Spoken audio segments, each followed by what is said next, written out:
घने जंगल के भीतर राजेश राघव के पैरों के निशानों को देख रहा था। उसका चेहरा इतना गहरा था कि वह डराने लगा। ऐसा इसलिए था क्योंकि उसे एहसास हो गया था कि राघव बहुत चालाक है। कभी कभी वह उसे गुमराह करने के लिए जानबूझकर पैरों के निशान छोड़ देता था। वह उन पैरों के निशानों का पीछा करता और पाता कि कुछ समय बाद राघव का कोई भी निशान पूरी तरह से गायब हो गया। उसके पैरों के निशान पूरी तरह से गायब होने का मतलब था कि राघव पहले की जगह पर वापस चला गया होगा और एक बार फिर किसी दूसरी दिशा में भाग गया होगा। ये पैरों के निशान जानबूझकर थोड़े ज्यादा साफ थे ताकि राजेश उन्हें देख सके।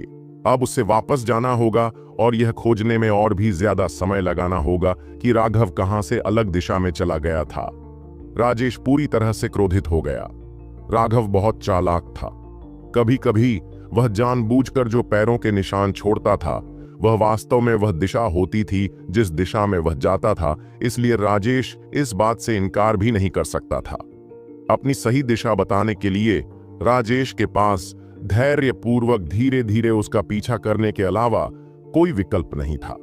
उसे लग रहा था कि राघव इतनी दूर नहीं है, लेकिन वह उसे ढूंढ नहीं पा रहा था। वह इतना क्रोधित था कि उसके फेफड़े फटने वाले लग रहे थे। जंगल में घुसे हुए उन्हें एक पूरा दिन बीत चुका था। राजेश अधीर होने लगा था। हालांकि उसके पास भी कोई रास्ता नहीं था। वह केवल अपने पदचिह्नों की खोज जारी रख सकता था। इस तरह वे दोनों अंतहीन जंगल में लुका छिपी का खेल खेलते रहे। हालांकि इस समय राघव के पास थोड़ा फायदा था, लेकिन उसने जरा भी अति आत्मविश्वास दिखाने की हिम्मत नहीं की। अगर राघव चाहता तो वह राजेश का पीछा करना छोड़ सकता था, लेकिन उसने ऐसा करने से मना कर दिया। उसने राजेश को सिर्फ 5 मील की दूरी पर ही रखा। यह वह सही दूरी थी जहां से टेंडन ट्रांसफॉर्मेशन विशेषज्ञ आसपास के दुश्मन को भांप सकता था, लेकिन उस दुश्मन की लोकेशन का ठीक ठीक पता नहीं लगा सकता था। राघव ने यह जानबूझकर किया था। रुद्रा को मारने के लिए राघव को भेजने के बाद चौथे राजकुमार ने उसे मारने के लिए राजेश को भेजा था।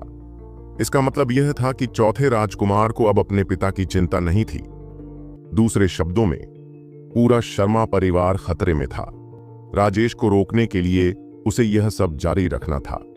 इस टाल मटोल का एक कारण यह था कि जब तक सिद्धार्थ वही कर रहा था जो उसने उसे बताया था, वह जल्दी ही राजधानी लौट आएगा। सिद्धार्थ अपने घर के लोगों को कीमियागर संघ में ले आएगा। ग्रैंड मास्टर संजय के साथ अपने रिश्ते के कारण वह निश्चित रूप से उन्हें अनदेखा नहीं करेगा। उस समय चौथे राजकुमार को भी पुनर्विचार करना होगा कि क्या उसे उनके खिलाफ कोई कदम उठाना चाहिए। दूसरा कारण यह था कि यदि राजेश राजधानी में वापस नहीं लौटता तो चौथा राजकुमार, जिसे उसकी मृत्यु की सूचना नहीं मिली थी, निश्चित रूप से शर्मा परिवार पर हमला नहीं करेगा। यही कारण था कि राघव ने राजेश को बचाने के लिए अपनी जान जोखिम में डालना जारी रखा। यही कारण था कि उसके पास कोई और विकल्प नहीं था। उसे ऐसा करना पड़ा। वह सावधानी से आगे बढ़ता रहा। राघव ने अचानक एक विशाल पेड़ देखा जिस पर मुट्ठी के आकार का एक भृंग था। उस भृंग को देखकर राघव की आंखें चमक उठीं। उसने उस भृंग को सींग वाला बैल भृंग पहचान लिया। ऐसा इसलिए क्योंकि उसकी नाक पर एक सींग था जो बिल्कुल बैल के सींग जैसा था। यह बहुत ही सौम्य स्वभाव का भृंग था। इसकी चाल बहुत धीमी थी, लेकिन इसे छोटा होने के कारण कम नहीं आंका जाना चाहिए। इसकी ताकत वास्तव में चौंकाने वाली थी। बस इतना सा छोटा सा भृंग 10 से 20 पाउंड वजन उठाने में सक्षम था। वह मुस्कुराया। हे छोटे दोस्त, मेरी थोड़ी मदद करो। उसके गुस्से को अनदेखा करते हुए राघव ने उस छोटे से भृंग को उठाया और उसे अपने लबादे में डाल लिया। एक बार फिर 1 मील आगे बढ़ने पर उसे एक अच्छी जगह मिल गई और वह रुक गया। उसने अपनी स्थानिक अंगूठी से एक पतला धागा निकाला। वह काला रेशम था और अपनी पतली होने के बावजूद वह बेहद मजबूत था। इसका सिर्फ एक धागा आधे टन के बल को झेल सकता था। ज्यादातर साहसी लोग इसका एक छोटा सा हिस्सा अपने पास भी रखते हैं, चाहे रस्सी के रूप में इस्तेमाल करना हो या फंदा बनाना हो। यह बेहद सुविधाजनक था। इसकी सबसे लोकप्रिय बात यह थी कि यह काले रेशम के कीड़ों से बनाया जाता था जिन्हें इंसानों ने पाला था, इसलिए इसे सस्ते में खरीदा जा सकता था। राघव ने चारों ओर देखा और स्वीकृति में सिर हिलाया। पृष्ठभूमि के सामने काले रेशम का रंग पहचानना आसान नहीं था। उसने अंडे के आकार की एक छोटी झाड़ी देखी और उसे धीरे से दबाया। उसे अच्छा लचीलापन महसूस हुआ। उसने हल्के से काले रेशम को झाड़ी के चारों ओर लपेट दिया। काले रेशम से उसे पीछे बांधने से झाड़ी एक हाथ की तरह उछलने के लिए तैयार हो जाती थी। जैसे ही वह काले रेशम का बल खो देती, वह तुरंत आगे की ओर उछल जाती। राघव ने यह सब बहुत सावधानी से किया। थोड़ी सी भी गलती इतनी बड़ी आवाज पैदा कर सकती थी कि राजेश को आकर्षित कर सकती थी। लेकिन अगर यह जाल काम कर गया तो इसके परिणाम के बारे में सोचते हुए यह छोटा सा खतरा निश्चित रूप से इसके लायक था। उसने अपना गुलेल सेट करना समाप्त किया। आसपास की ओर देखते हुए उसने देखा कि दोनों तरफ कांटेदार झाड़ियां थीं और इस क्षेत्र से होकर जाने वाला केवल एक ही सीधा रास्ता था। जब लोग भाग रहे होते हैं तो वे स्वाभाविक रूप से सबसे आसान रास्ता चुनते हैं, इसलिए यह ट्रिगर रखने के लिए आदर्श स्थान था। अपनी गुलेल के चारों ओर कई अवरोध खड़े करके उसने दूरी की पुष्टि की। चाहे राजेश कैसे भी पहुंचे, वह निश्चित रूप से एक निश्चित जड़ पर कदम रखेगा। उसने सींग वाले भृंग को बाहर निकाला और उसके एक पैर को काले रेशम से बांध दिया। उसे एक बड़े पेड़ के ऊपर रखकर भृंग धीरे धीरे रेंगने लगा, लेकिन वह बेतरतीब ढंग से नहीं रेंग रहा था। वह पेड़ पर 10 मीटर ऊपर एक जगह तक रेंग रहा था। ऐसा इसलिए था क्योंकि राघव ने वहां बटरफ्लाई ऑर्किड की एक पंखुड़ी रखी थी। वह एक तरह का औषधीय तत्व था। उस पंखुड़ी में बहुत ही भरपूर मिठास थी। यह सींग वाले बैल भृंग का भी पसंदीदा भोजन था। हालांकि वह पंखुड़ी आधी मुरझाई हुई थी, लेकिन भृंग की अद्भुत गंध की भावना के कारण उसने तुरंत उसे देखा और पूरी ताकत से उस पर रेंगना शुरू कर दिया। हालांकि इसकी गति बहुत धीमी थी। ये वहां पहुंचने में उतना ही समय लगा जितना एक अगरबत्ती जलने में लगता था। लेकिन जैसे ही वह अपना पसंदीदा भोजन खाने की तैयारी कर रहा था, राघव ने उस दयनीय व्यक्ति को उठा लिया और उसे दूर खींच लिया। राघव ने कुछ गणना की और भृंग के ऊपर एक गांठ बांध दी, जिससे वह अपनी जगह पर बना रहे। उस गांठ में एक छोटा सा लूप था। अगर उस लूप को छुआ जाता तो गांठ तुरंत ढीली हो जाती और वह मुक्त हो जाता। सारी तैयारियां सावधानी से करने के बाद उसने काले रेशम के दूसरी तरफ एक छोटा सा पत्थर रख दिया। उसने पुष्टि की कि सब कुछ तैयार है। जैसे ही भृंग तितली ऑर्किड की पंखुड़ी तक पहुंचता, वह सक्रिय हो जाता और गांठ को छोड़ देता, जिससे पत्थर जमीन पर गिर जाता। राघव ने एक बार फिर अपने जाल को शुरू से लेकर आखिर तक देखा। उसके चेहरे पर एक अजीब सी मुस्कान आ गई। उसने एक बड़ा पत्ता पाया और फिर चुपके से एक बड़े पेड़ के पीछे छिप गया। उसने एक क्षण तक देखा कि भृंग अपने मूल मार्ग पर आगे बढ़ता हुआ पंखुड़ी की ओर बढ़ रहा था, लेकिन अब एक पत्थर को खींचने के कारण उसकी गति थोड़ी धीमी हो गई थी। राघव ने सिर हिलाया और चुपचाप पीछे हट गया। अब केवल एक छोटी सी महत्वपूर्ण वस्तु बची थी। जाल सफल होगा या नहीं, यह राजेश पर निर्भर करेगा। वह चुपके से जंगल में गहरे में गायब हो गया। 1 घंटे बाद राजेश, जो राघव के किसी भी निशान की खोज कर रहा था, ने अचानक एक अजीब आवाज सुनी, पत्थर लुढ़कने की आवाज। वह ध्वनि अत्यंत शांत थी, लेकिन राजेश के उत्सुक कानों के लिए वह वस्तुतः एक वज्रपात थी। राजेश ने बिना सोचे समझे ही दौड़ लगा दी। वह एक तेज आंधी की तरह था और 3 या 4 मील की दूरी तुरंत ही पार हो गई। वह आवाज निश्चित रूप से प्राकृतिक नहीं थी। उसे पता था कि यह किसी के पत्थर पर ठोकर लगने की आवाज थी। इस शांत जंगल में उसके अलावा एकमात्र व्यक्ति जो ऐसी आवाज निकाल सकता था, वह था राघव। राघव के बारे में सोचते हुए उसके अंदर क्रोध की ज्वाला भड़क उठी। पिछली रात उसे थोड़ी सी भी नींद नहीं आई थी और उसे अपने घावों को आराम देने का भी समय नहीं मिला था। वे शापित जानवर क्रोधित हो गए थे और लगातार उस पर हमला कर रहे थे। हालांकि वे उसे कोई खतरा नहीं पहुंचा पा रहे थे, लेकिन उन्होंने उसके अंदरूनी घाव को नुकसान पहुंचाया था। अकेले औषधीय गोली से उसकी चोट को पूरी तरह से ठीक करना असंभव था। उसे ठीक होने के लिए आध्यात्मिक ऊर्जा के साथ इसे मिलाना पड़ा। लेकिन उसके पास ऐसा करने का कोई समय या अवसर नहीं था। वह अपनी चरम युद्ध क्षमता को बनाए रखने में असमर्थ होने के कारण मजबूर था, जिससे उसे बहुत बेचैनी महसूस हो रही थी। इसलिए उसे तुरंत राघव को मारने और ठीक होने के लिए राजधानी लौटने की जरूरत थी। कुछ ही सांसों में राजेश वहां पहुंच गया जहां से आवाज आई थी, लेकिन राघव का कहीं कोई पता नहीं था।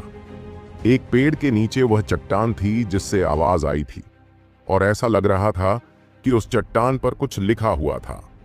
राजेश ने आसपास के माहौल को देखा, और जब उसे राघव का कोई निशान नहीं दिखा तो उसका चेहरा बदसूरत हो गया। उसे पता था कि शायद उसके साथ धोखा हुआ है। वह धीरे धीरे उस चट्टान के पास गया, यह जानने के लिए कि राघव उसे क्या दिखाना चाहता था। वह अब भी कुछ कदम ही चला था कि अचानक उसका पैर एक तार पर पड़ गया, जिससे उसके पास ही एक छोटी झाड़ी सक्रिय हो गई। हरे पत्ते में लिपटी हुई किसी चीज की एक गेंद उसकी ओर तेजी से आई। राजेश ने ठंडी हंसी हंसते हुए अपनी तलवार उठाई और उस गेंद को 2 टुकड़ों में काट दिया। तुम छोटे कीड़े। उसने यह उम्मीद नहीं की थी कि जैसे ही उसकी तलवार उस गेंद को छुएगी, गेंद फट जाएगी और हवा में रस भर जाएगा। यह सब इतनी तेजी से और इतनी नजदीक से होने के कारण राजेश समय रहते भाग नहीं सका और उस जूस से पूरी तरह भीग गया। हवा में एक बेहद घिनौनी गंध भर गई। कुछ मात्रा में यह उसके मुंह में भी चली गई थी, इसलिए अब उसका मुंह भी उस घिनौनी बदबू से भर गया था। राजेश जल्दी से पीछे हट गया। उसका पहला विचार यह था कि यह जहर था, लेकिन हालांकि वह चीज अतुलनीय रूप से घृणित थी, उसमें जहर का कोई निशान नहीं था। उसकी आध्यात्मिक ऊर्जा पूरी तरह से सामान्य रूप से प्रवाहित हो रही थी।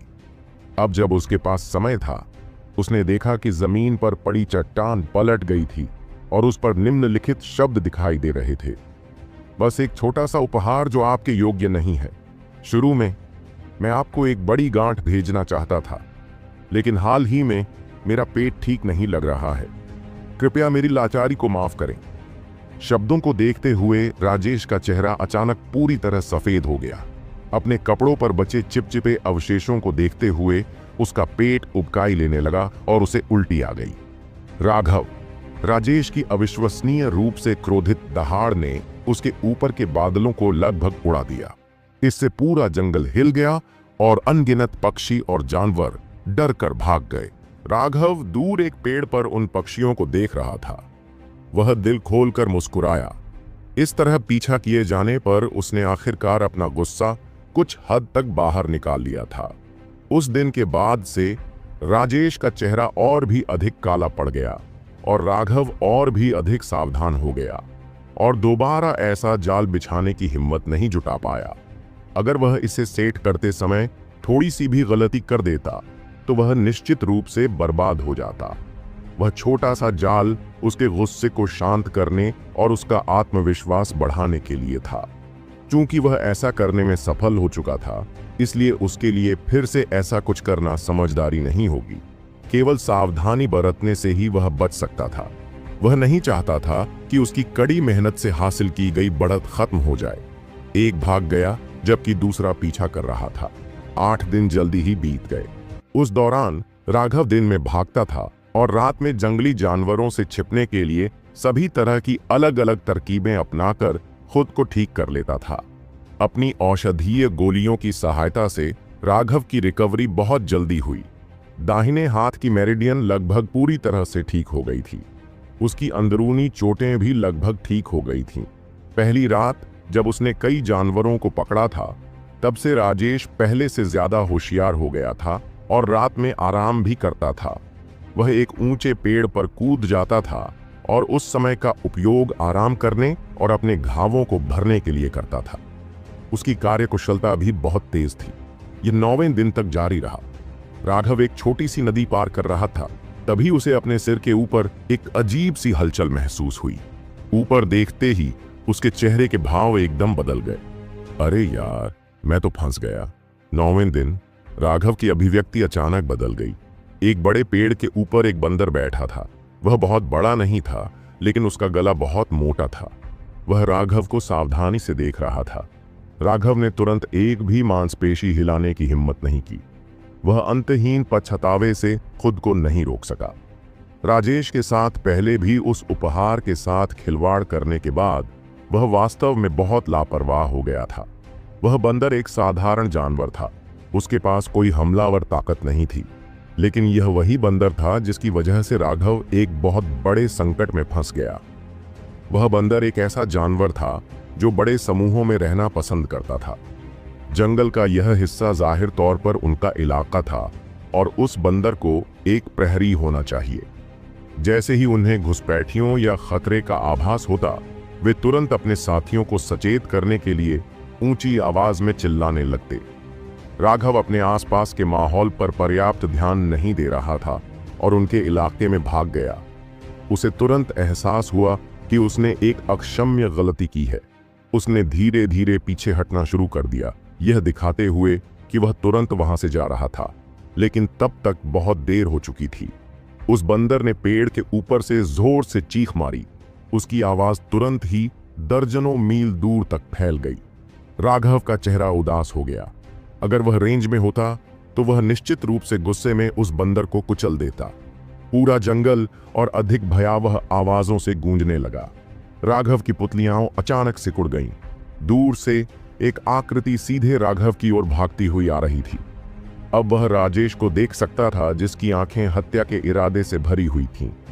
अब जबकि राजेश ने उसे ढूंढ ही लिया था, भागना बेकार था। राघव ने भागने का विचार त्याग दिया। चूंकि उसे पहले ही पकड़ लिया गया था, इसलिए अब कोई दूसरा उपाय बेकार था। अब एकमात्र विकल्प अपनी जान जोखिम में डालना था। राघव, अगर मैं तुम्हारी हड्डियों को राख में नहीं बदल देता तो मेरा उपनाम राजू नहीं होगा। राजेश पलक झपकते ही आ गया। वर्तमान राजेश की आंखें लगभग आग उगलने वाली थीं। पिछले 8 दिनों में से प्रत्येक दिन 1 साल की तरह महसूस हुआ था। विशेष रूप से वह उपहार जो राघव ने उसे भेजा था ने अत्यंत बेदाग राजेश को लगभग खुद को मारने के लिए मजबूर कर दिया था। हालांकि उसने पिछले 8 दिनों से कुछ भी नहीं खाया था, फिर भी उसे लगातार उल्टियां हो रही थीं। ऐसा लग रहा था मानो वह अपने पेट की सारी चीजें उगल देना चाहता हो। दरअसल इस समय राजेश की राघव के प्रति नफरत पहले ही विक्रम के प्रति उसकी नफरत से ज्यादा हो चुकी थी। राघव को अपने सामने खड़ा देखकर उसका शरीर लगातार कांप रहा था। जहां तक इसके कारण की बात है तो शायद सिर्फ राजेश ही जानता था। तुम्हारा उपनाम राजू है या नहीं, इससे मुझे कोई लेना देना नहीं है। मैं तुम्हारा पिता नहीं हूं। राघव ने अपना सिर हिलाया। तलवार एक बार फिर उसके हाथों में आ गई। शब्दों का अब कोई मतलब नहीं रह गया था। पिछले कुछ दिनों से लगातार तनाव में रहने के बाद अब जब वह राजेश का सामना कर रहा था तो उसका दिल वास्तव में शांत हो गया था। उसे लगा कि उसकी वर्तमान स्थिति पहले ही अपने पिछले शिखर पर पहुंच चुकी है, इसलिए डरने की कोई बात नहीं है।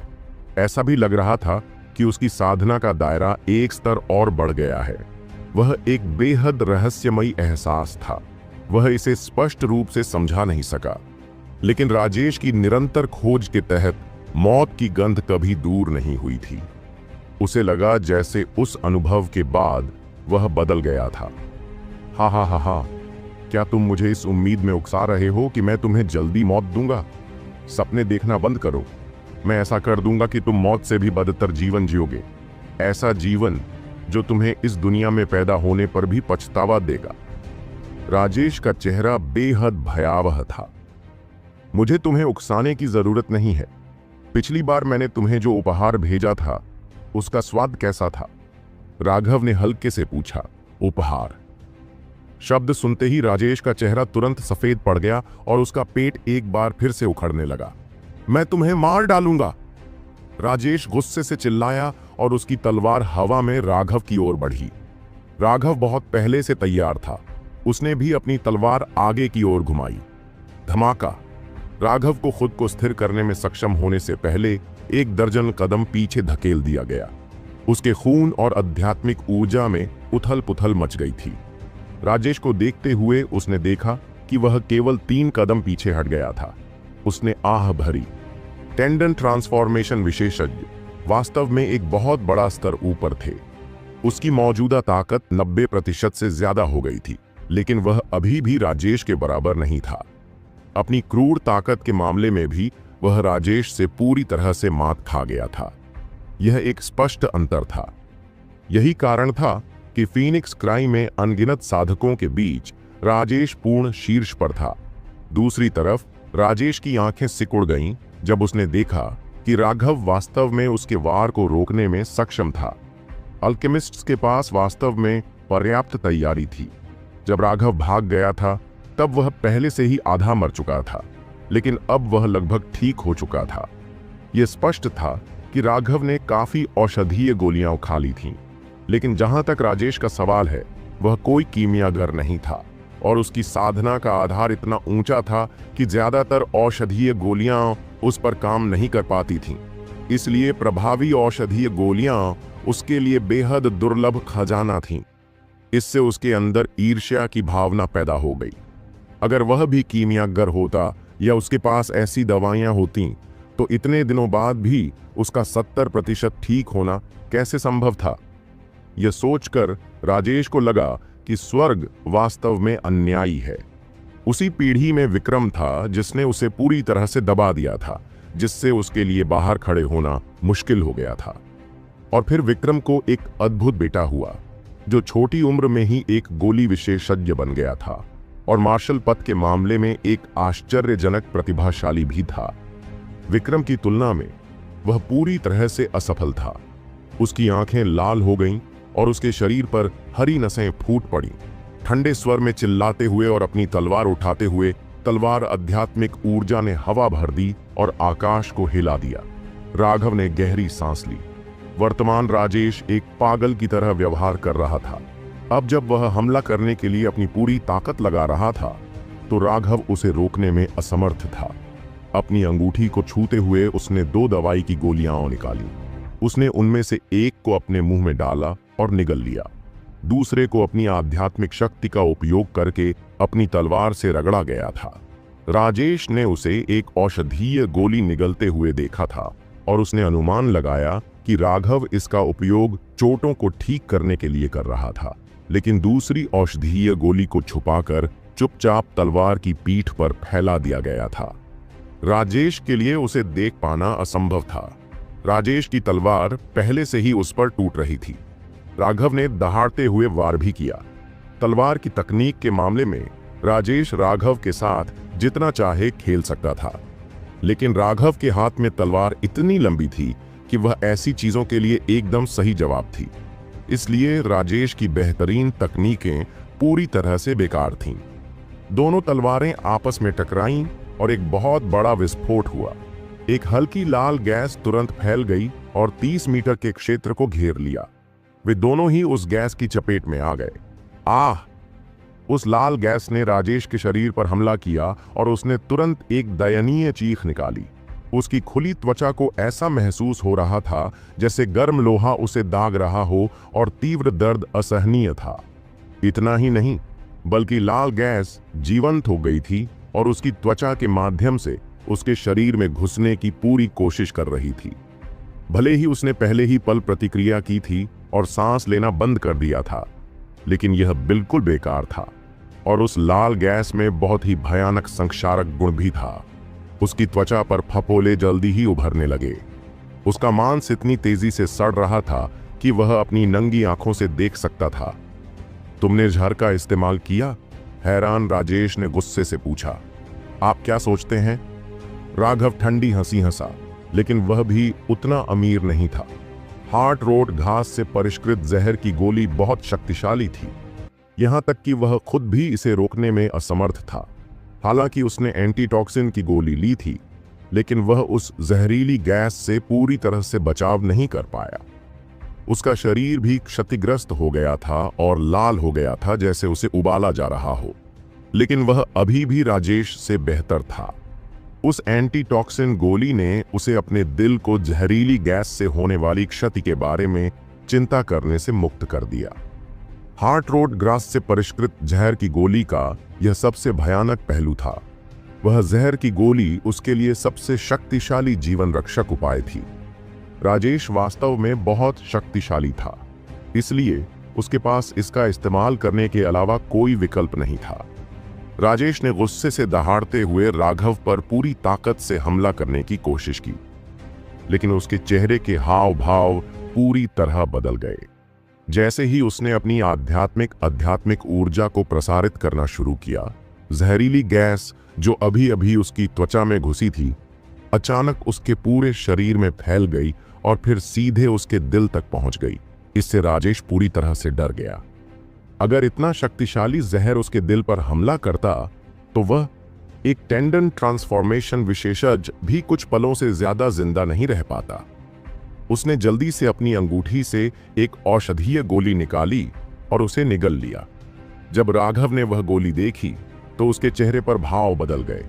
उसने उम्मीद नहीं की थी कि राजेश के पास ऐसी औषधीय गोली होगी। केवल इसकी चमक और इससे निकलने वाली खुशबू से राघव पहचान सकता था कि वह गोली स्नोटॉड याओवान थी। स्नोटॉड एक अत्यंत दुर्लभ जादुई जानवर था। अन्य जादुई जानवरों की तरह इसमें क्रिस्टल कोर नहीं था। इसका सारा सार इसके नींदान पर केंद्रित था। स्नोटॉड भी एक तरह का जहरीला जानवर था। एक परिपक्व स्नोटॉड एक दूसरे दर्जे का जादुई जानवर था। इसके द्वारा उगला गया जहरीला कोहरा तुरंत सैकड़ों मीटर के क्षेत्र को कवर कर सकता था। वह जहरीली धुंध अन्य जादुई जानवरों को जहर देकर मार सकती थी और सभी वनस्पतियों को नष्ट कर सकती थी। यह बेहद भयावह था, लेकिन ऐसा इसलिए था क्योंकि इसकी जहरीली गैस इतनी शक्तिशाली थी कि वह भी इसे सहन करने में असमर्थ था। इस प्रकार इसके निदान का उपयोग इसे अपने स्वयं के जहर से बचने में मदद करने के लिए किया गया था। स्नोटॉड एक अत्यंत दुर्लभ प्रकार का जादुई जानवर था जिससे जहर और एंटीटॉक्सिन दोनों निकाले जा सकते थे। स्नोटॉड याओवान, जिसे स्नोटॉड के निदान से परिष्कृत किया जा सकता था, सैकड़ों झारों का इलाज कर सकता था। यह एक अत्यंत कीमती औषधीय गोली थी, इसलिए यह अत्यंत आश्चर्यजनक था कि राजेश के पास यह थी।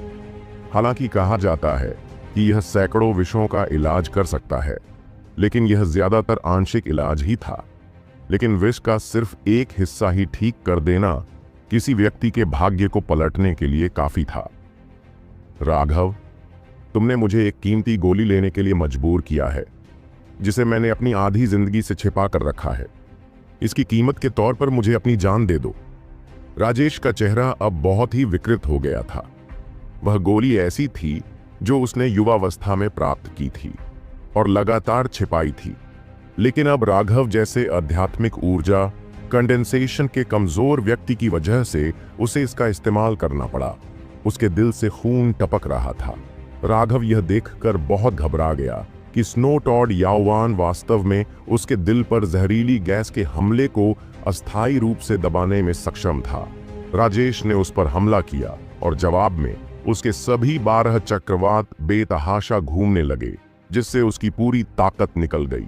उसकी तलवार हवा में नाचने लगी और राजेश के वार का सामना करने लगी।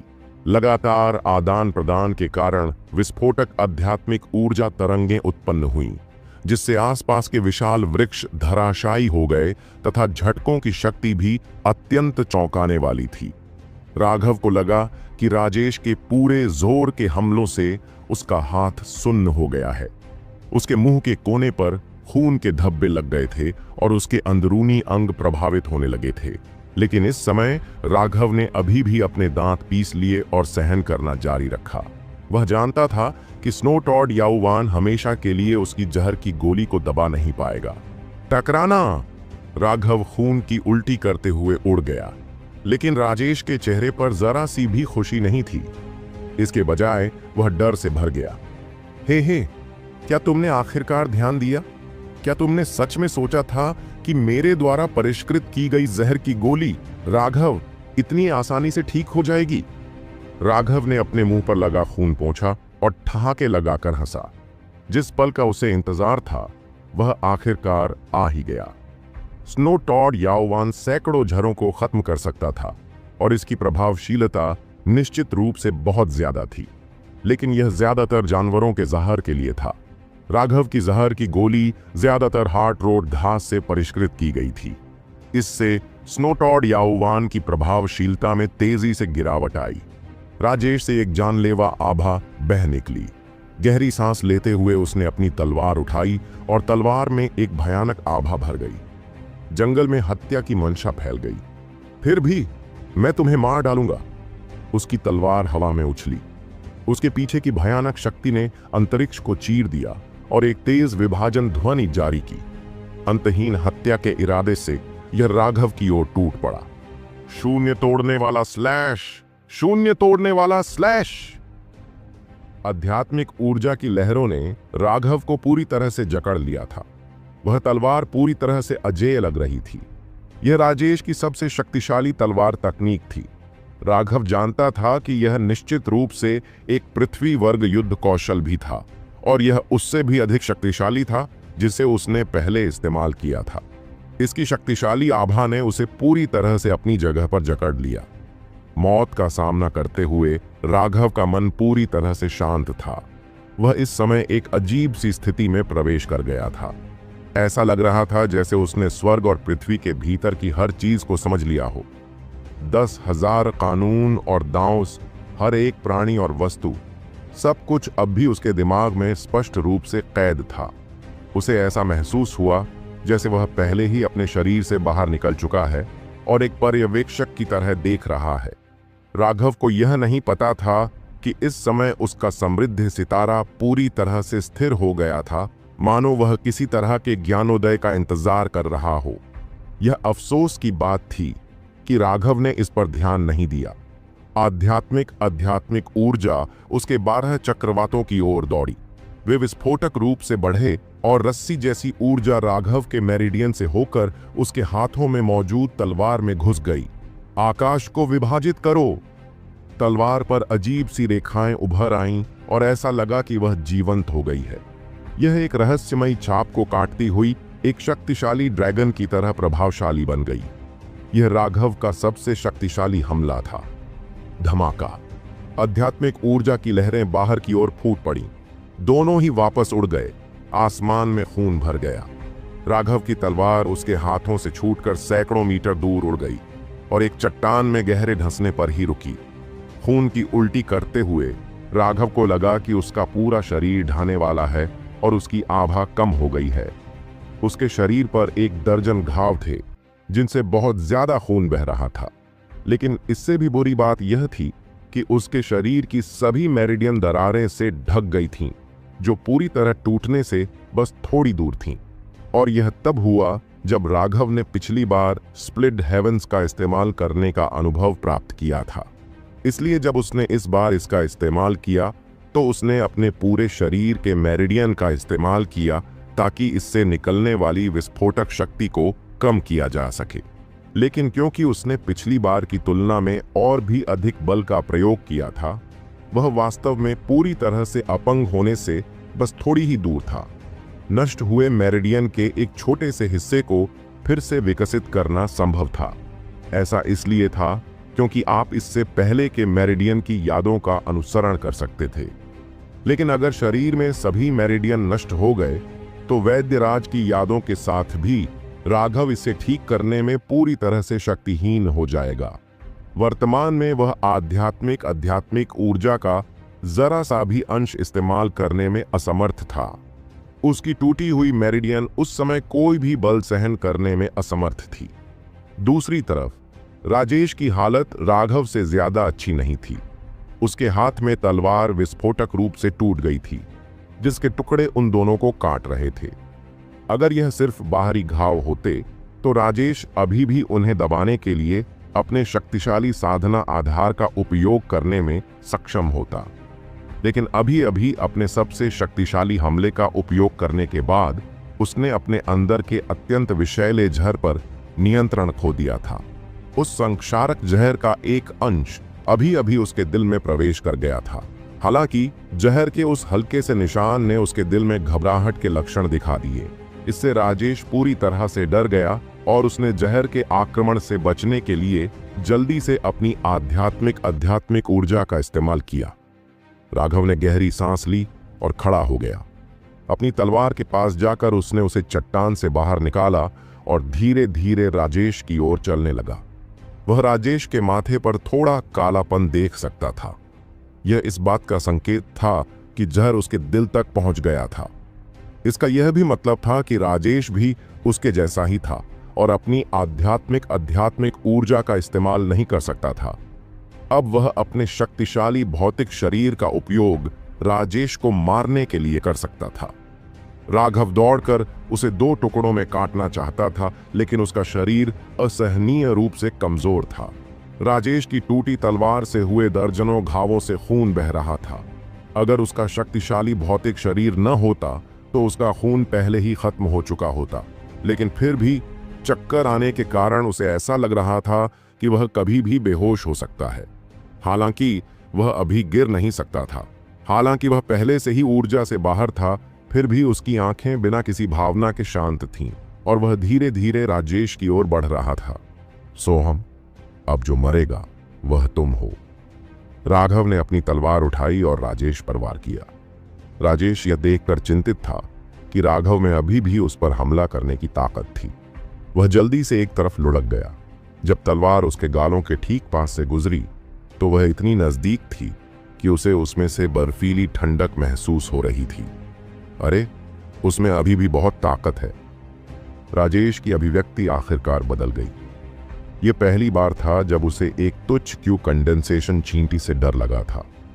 वह विशेष रूप से राघव की पूरी तरह से शांत आंखों से डर गया था। राघव एक गहरे कुएं की तरह था। उसने केवल सतह पर थोड़ा सा हिस्सा दिखाया, लेकिन वह कितना गहरा था यह कोई नहीं जानता था। राजेश को लगा कि उसके अंदर लगातार हत्या की भावना उमड़ रही है। अब वह पूरी तरह से नुकसान में था। अपनी आध्यात्मिक ऊर्जा के बिना वह राघव के भौतिक शरीर का मुकाबला नहीं कर सकता था। बस इसे ऐसा समझो कि आज तुम भाग्यशाली हो। राजेश ने ठंडे स्वर में उपहास किया और भागने के लिए मुड़ा। तुम भागना चाहते हो? पहले अपनी जान छोड़ो, राघव चिल्लाया और पीछा करते हुए आगे बढ़ा। हालांकि उसके हाथ में तलवार बहुत भारी थी और वह वास्तव में उसे पकड़ नहीं पाया। कुछ ही क्षणों में उसने राजेश की पूंछ खो दी। राजेश को गायब होते देख राघव के चेहरे पर गुस्सा गायब हो गया और उसकी जगह राहत ने ले ली। उसे अचानक लगा कि दुनिया उसके चारों ओर घूम रही है और उसकी आंखें काली हो गईं और वह बेहोश हो गया। राजेश इस बात का जश्न मना रहा था कि राघव उसे पकड़ नहीं पाया। राघव का शारीरिक शरीर भले ही शक्तिशाली हो, लेकिन उसकी हमलावर ताकत उस तलवार में थी। अब वह तलवार उसके लिए बोझ बन गई थी और उसके कारण वह उसे पकड़ नहीं पा रहा था, जिससे राजेश को आराम मिल रहा था। उसे नहीं पता था कि राघव वास्तव में पूरी तरह से थक चुका था। उसने उसे डराने के लिए नाटक करने में अपनी सारी अंतिम ऊर्जा खर्च कर दी थी। अंत में राजेश वास्तव में धोखा खा गया। कुछ देर तक पागलों की तरह भागने के बाद राजेश को अचानक महसूस हुआ कि उसका दिल जोरों से धड़कने लगा है। उसे एहसास हुआ कि उसकी अपनी आध्यात्मिक ऊर्जा खत्म होने लगी है और वह जहर को दबाने में असमर्थ है। उसने जल्दी से कुछ औषधीय गोलियां निकालीं और उन्हें निगल लिया। स्नोटॉड याओवान की औषधीय ऊर्जा पहले से ही कम होने लगी थी, लेकिन इसने राघव के जहर के केवल एक छोटे से हिस्से का ही मुकाबला किया था। अगर वह तुरंत इसे बेअसर नहीं करता तो वह निश्चित रूप से मर जाएगा। अब राजेश राघव के बारे में सोचने की जहमत भी नहीं उठा सकता था। उसका अपना जीवन अधिक महत्वपूर्ण था। एक दिन में उसने 200 मील से ज्यादा की यात्रा की। आखिरकार वह जंगल से निकलकर एक कैंप में पहुंचा। कैंप देखकर राजेश ने राहत की सांस ली। जब गश्त कर रहे गार्डों ने राजेश को खून से लथपथ और अपने आखिरी पैरों पर देखा तो वे सभी डर गए। क्या यह वास्तव में राजेश था, जो उनके लिए व्यावहारिक रूप से एक भगवान की तरह था? राजेश ने उन गार्डों में से एक को पकड़ लिया, जो एक दस्ते का नेता लग रहा था, और जल्दी से थूक दिया, अपनी सेना को विभाजित करें और पूरे जंगल को साफ करें। जब आप उसे देखें तो आपको उसे मार देना चाहिए।